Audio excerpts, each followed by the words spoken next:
আল আরাফাত আপনি লিখেছেন, স্বামীর জন্য স্ত্রীর দোয়া কতটুকু কবুল হয়? এরপর প্রশ্ন হল, তাকবীর বলতে বলতে ইমাম রুকু থেকে উঠে গেলে আমরা কি করব? আবার নতুন করে তাকবীর বলে হাত বেঁধে যুক্ত হব নাকি ইমামের সাথে কন্টিনিউ করব? খুবই গুরুত্বপূর্ণ একটি প্রশ্ন।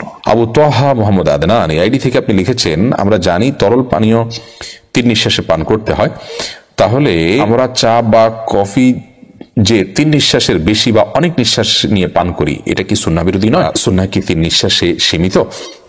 এরপর প্রশ্ন হল, তাকবীর বলতে বলতে ইমাম রুকু থেকে উঠে গেলে আমরা কি করব? আবার নতুন করে তাকবীর বলে হাত বেঁধে যুক্ত হব নাকি ইমামের সাথে কন্টিনিউ করব? খুবই গুরুত্বপূর্ণ একটি প্রশ্ন। আমাদের সমাজে অনেককে দেখা যায় যে ইমাম সাহেব যখন সালাত 1 রাকাত পড়ে ফেলেছেন অথবা প্রথম রাকাতে সালাতের দাঁড়ানো অবস্থায় সূরা ফাতিহা, দোয়া, আপনার সূরা মিলানো ইত্যাদি শেষ করে রুকুতে চলে গেছেন, তখন ওই জায়গাতে একজন মুক্তাদি যখন আসেন, তিনি কি করবেন? তিনি আল্লাহু আকবার বলে ইমামের সাথে যুক্ত হবেন। এখন এই যে আল্লাহু আকবার বলে যুক্ত হবেন, এই যুক্ত হওয়ার ক্ষেত্রে তার পদ্ধতিটা কি হবে? তিনি কি আগে আল্লাহু আকবার তাকবীরে তাহরিমার যে আল্লাহু আকবার সেটি পাঠ করবেন, এরপর আল্লাহু আকবার বলে রুকুতে যাবেন, নাকি এক তাকবীরে তিনি চলে যাবেন এবং তিনি দাঁড়িয়ে আগে তাকবীর বলে নেবেন, নাকি রুকুতে যেতে যেতে তাকবীর বলবেন? এই বিষয়টি এটা নিয়ে বেশ মানে ধোঁয়াশার মধ্যে আমাদেরকে অনেক সময় পড়ে থাকতে দেখা যায়।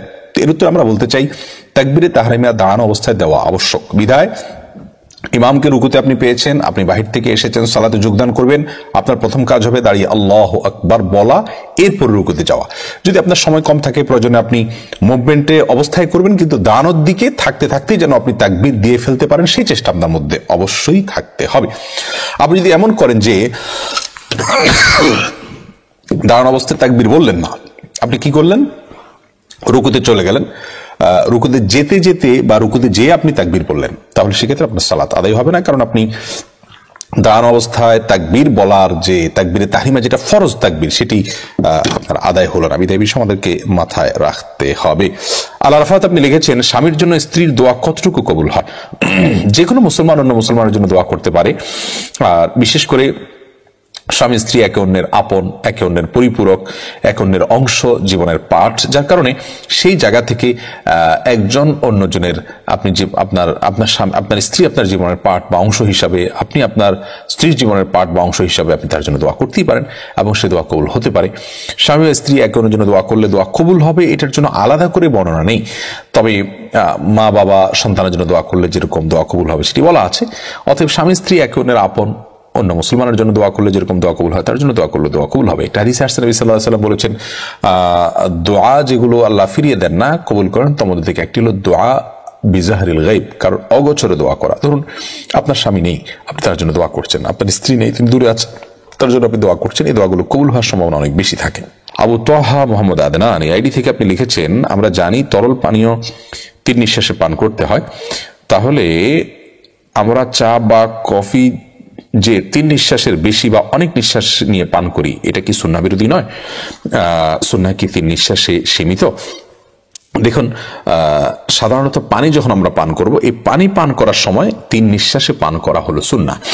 এখন চা বা অন্য কোনো কিছু যেটা অনেক বেশি গরম, ধরুন আপনি গরম পানি পান করবেন, তো সেক্ষেত্রে 3 নিঃশ্বাসে পানি পান করা বা 3 নিঃশ্বাসে গরম পানি পান করে শেষ করা সম্ভব নয়, কারণ আমার অনেক বেশি পানি গলার জন্য প্রয়োজন। অতএব সেগুলো 3 নিঃশ্বাস বেশি হলে কোনো অসুবিধা নেই।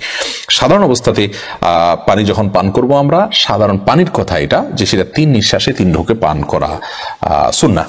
এখন পানির সাথে আপনি জুস পান করলেন পানি জাতীয়, সেটাও যদি 3 নিঃশ্বাসে পান করতে পারেন ভালো, কিন্তু কোনোটা যদি বেশি করতে হয়, যেমন চা বারবারে খেতে হয়, কোনো অসুবিধা নেই, কারণ এটি 3 নিঃশ্বাসে পান করার জিনিসই না।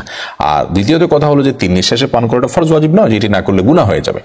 বিধায় সাধারণ স্বাভাবিক পানীয় আমরা 3 নিঃশ্বাসে পান করব, সেটি হলো সুন্নাহ। আর যেগুলো গরম বা 3 নিঃশ্বাসে পান করা সম্ভব নয় বা অতি ঠান্ডা, সেগুলোকে আমরা আমাদের প্রয়োজন মতো পান করব, তাতে কোনো অসুবিধা নেই, কারণ সেগুলোর কথা মূলত বলা হয়নি যে গরম হোক, পুড়িয়ে যাক, তারপর 3 নিঃশ্বাসে পান করতে হবে। তাছাড়া 3 নিঃশ্বাসে পান করাটা ফরজ বা ওয়াজিবও নয়। ইফাদ ইসলাম আপনি লিখেছেন, আমি কিভাবে যৌবনকাল কাটাবো?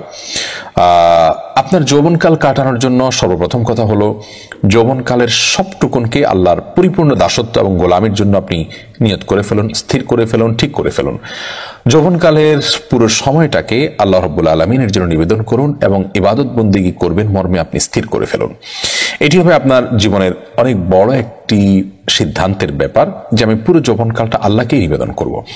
এবং যৌবনকালে নারী ঘটিতে কোনো অপরাধ যেন না হয় সেজন্য আপনি সংকল্প করুন। জেনা এবং জেনার সংশ্লেষ থেকে নিজেকে সম্পূর্ণ মাত্রায় দূরে রাখার আপ্রাণ চেষ্টা করুন। কোনোভাবে যাতে জেনার কোনো কালি, ব্যভিচারের কোনো আঁচ যেন আপনার গায়ে লাগতে না পারে সেজন্য আপনি আপ্রাণ চেষ্টা করুন। পরিবেশগত দিক থেকে, আপনার বন্ধু বান্ধব নির্বাচন করা থেকে নিয়ে আপনার অন্য সব বিষয়গুলোকে আপনি সেভাবে সাজানোর চেষ্টা করুন।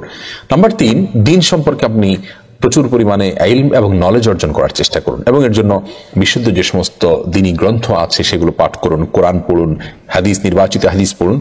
এটি আপনার যৌবনের জন্য খুব গুরুত্বপূর্ণ। চতুর্থত হলো আপনি অবশ্যই কিছু ভালো সঙ্গী নির্বাচন করুন যারা আল্লাহর ভয় এবং তাকওয়া অন্তরে ধারণ করে, লালন করে এবং আল্লাহর ভয়ে তারা সর্বোচ্চ স্যাক্রিফাইস করতে রাজি থাকে, সম্মত থাকে। যে কোনো লোভনীয় হাতছানিকে তারা না করতে, ডিনাই করতে শেখে এবং হারাম থেকে বাঁচার জন্য তারা রীতিমতো স্ট্রাগল করে, যুদ্ধ করে, সংগ্রাম করে। এই মানুষগুলোকে খুঁজে খুঁজে বের করে তাদেরকে বন্ধু তার আসনে আসীন করুন। একজন যুবক যদি এই কাজটি করতে পারেন তাহলে সেক্ষেত্রে তার যৌবন এবং তারুণ্য ফাসিকি এবং আল্লাহ দ্রোহিতা এবং দুনিয়ার যে এই গড্ডালিকা ফাসিকির কাজের এখান থেকে অনেকখানি তিনি নিজেকে বাঁচিয়ে রাখতে পারেন, কারণ সান্নিধ্য এটার কোনো বিকল্প নেই। আল্লাহ বলেছেন ওয়াকুনু মা'আস সাদিকিন, তাকে অবলম্বন করতে হবে তোমরা সত্যবাদী এবং নেককার, যাদের কথা এবং কাজে মিল আছে, যাদের ভেতর এবং বাহির এক, যারা ভেতর থেকেও দিন চান, বাহির থেকেও তাদের দিনের প্রতি চলার প্রচন্ড রকমের আগ্রহ আছে। এই মানুষগুলোর সাথে তোমরা থাকো। বিধায় আপনি একজন তরুণ এবং যুবক হিসাবে আমি এই কাজগুলো আপনাকে করতে পারবো। সেই সাথে আল্লাহ তাআলার কাছে দোয়া করবেন, আল্লাহ যৌবনের এই সময়টা যেন আমি পরিপূর্ণ আপনার জন্য নিবেদন করতে পারি। কারণ জান্নাতে আল্লাহ রাব্বুল আলামিন কিয়ামতের ময়দানে 7 শ্রেণী মানুষকে যে আরশের নিচে ছায়া দিবেন তার মধ্যে একাধিক শ্রেণী হলেন যুবকরা। শাবুন নাশা ফি ইবাদাতিল্লাহ, ওই যুবক যে যুবক তার যৌবনকালকে আল্লাহর ইবাদতের মধ্য দিয়ে কাটিয়েছে, ইবাদত করতে করতে সে বেড়ে উঠেছে। সেই সাথে হারামের হাতছানি, জেনার হাতছানি এসেছে, লোভনীয় অফার এসেছে, আল্লাহর ভয়ে সে সম্ভ্রান্ত সুন্দরী নারীর অফারকে পর্যন্ত সে ডিনাই করতে পেরেছে। এরকম মেরুদণ্ডওয়ালা যুবকদের কে আল্লাহ রাব্বুল আলামিন কিয়ামতের দিন ভয়াবহ সময় আরশের নিচে ছায়া দেবেন। বিধায় আপনি আল্লাহর কাছে দোয়া করুন, আপনি ভালো বন্ধু, নেককার, মুত্তাকি পরহেজগার বন্ধুদেরকে খুঁজে খুঁজে তাদের সাথে চলার চেষ্টা করুন। জেনা, ব্যভিচার থেকে নিজেকে বাঁচানোর জন্য আপ্রাণ চেষ্টা করুন। গুনাহের পরিবেশ থেকে নিজেকে বাঁচানোর চেষ্টা করুন। কোরআন এবং হাদিসের পর্যাপ্ত ইলম এবং নলেজ আপনি অর্জন করার চেষ্টা করুন এবং পুরো যৌবনটাকে শুধু আল্লাহর জন্য নিবেদন করার পরিকল্পনা করুন। 5টি পরামর্শ একজন জান্নাতি যুবক, আসহাবে কাফের অনুসারী, আল্লাহ তাআলার প্রিয় বান্দা, আরশের নিচে ছায়াপ্রাপ্ত যুবকদের কাতারে শামিল হওয়ার জন্য, এই 5টি গুণ আমি অর্জন করার জন্য বিনীতভাবে আপনাদেরকে অনুরোধ